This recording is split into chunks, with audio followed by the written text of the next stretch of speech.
The spread of Hinduism across the African continent is a testament to resilience, trade, and the endurance of culture across the Indian Ocean. Here are the key points regarding its arrival and growth. 1. Ancient maritime trade.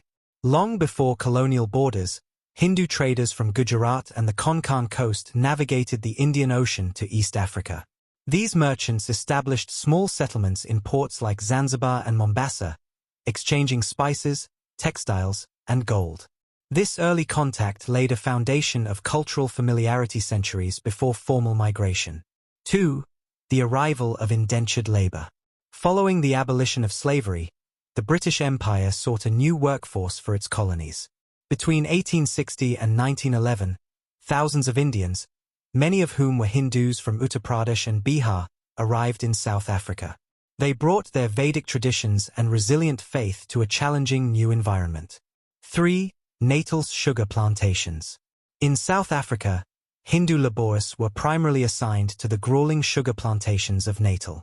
Despite harsh living conditions and systemic, indentured contracts, they maintained their spiritual identity by building small shrines and celebrating festivals like Diwali, which served as a vital source of community strength and hope. 4. The Uganda Railway construction.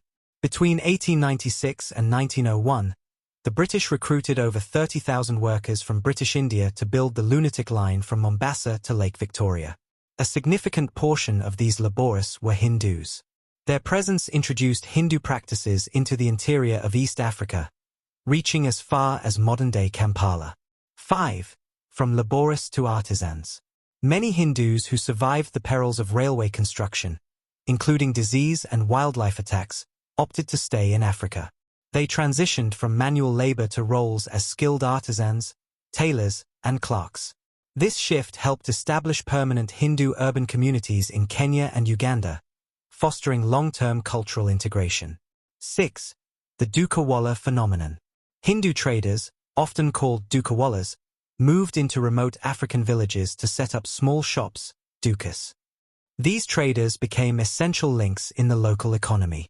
By bringing Indian goods and Hindu customs to the hinterlands, they made Hinduism a visible and integrated part of the East African social landscape. 7. Architectural legacy and temples.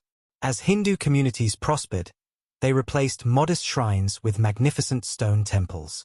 These structures, featuring traditional shikharas and intricate carvings, became landmarks in cities like Nairobi and Durban. These temples functioned not just as places of worship, but as community centers for education, language, and social welfare. 8. Preservation of language and caste. Despite being thousands of miles from India, early Hindu migrants preserved their linguistic heritage, primarily Gujarati, Hindi, and Tamil. They maintained social structures and kinship ties through caste associations, mandals. This organizational discipline allowed the community to fund schools and hospitals, ensuring the survival of Hindu identity through generations. 9. Impact of the Arya Samaj. In the early 20th century, the Arya Samaj movement gained significant traction in East and South Africa. By promoting Vedic philosophy and social reform, it provided a structured approach to Hinduism that appealed to the diaspora. It played a crucial role in education and the intellectual defense of Hindu rights. 10. Resilience through political upheaval. The Hindu community in Africa faced immense challenges, including the 1972 expulsion from Uganda under Idi Amin and the struggle against apartheid in South Africa. Through these crises, Hindu philosophy, emphasizing Dharma and resilience, helped the community rebuild, eventually leading to a vibrant, multi-generational presence across the continent today.